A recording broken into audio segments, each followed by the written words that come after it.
The optimistic thought that Voltaire ridicules in Candide is the philosophy of Leibniz and his followers. If you have not heard of Leibniz, it may be well because Voltaire has done a lot to kill off his reputation.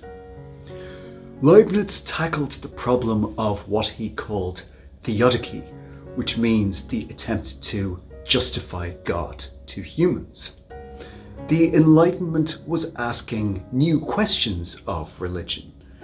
Why could God allow terrible things to happen? How could there be a God in such a seemingly horrible universe? Leibniz's answer was that we humans don't really see the big picture, that God intends an overall good outcome for the course of history. Evil, according to Leibniz, occurs because God allows free will, but nonetheless, in the end, it will all come good. Things are exactly this way because God could imagine infinite possible worlds.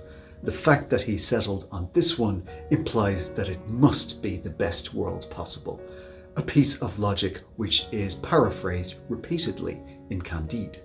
Our mouthpiece for Leibniz's philosophy in the novel is the wise man of Westphalia, the tutor Dr. Pangloss.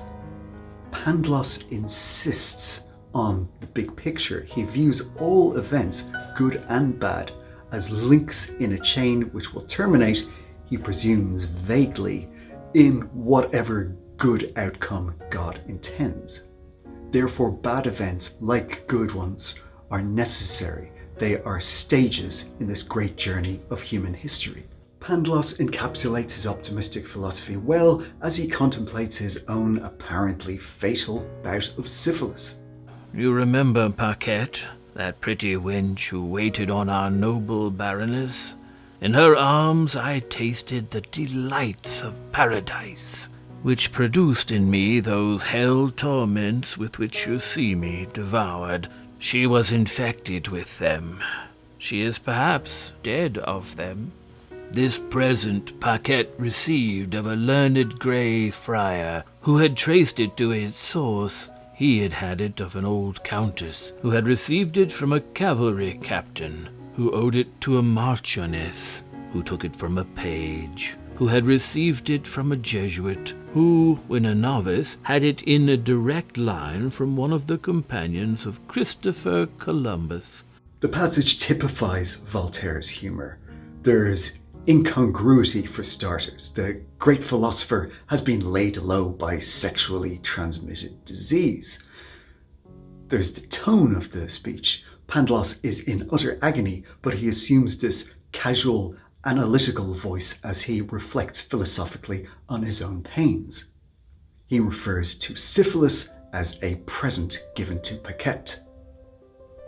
The genealogy of the sexually transmitted disease which Pangloss traces includes two churchmen, illuminating the hypocrisy of the holy orders as Voltaire sees it. Pangloss describes delights of paradise leading to hellish torments, but rather than blaming a devil for his expulsion from paradise, he accounts of the turn of events instead by reference to optimistic philosophy, leading to his bizarre and ironic conclusion that everything has been for the best. In a letter, Voltaire wrote that optimism is a cruel philosophy under a consoling name. It is this philosophy, under the influence of Pangloss, that our hero Candide takes with him as he faces his many strange adventures.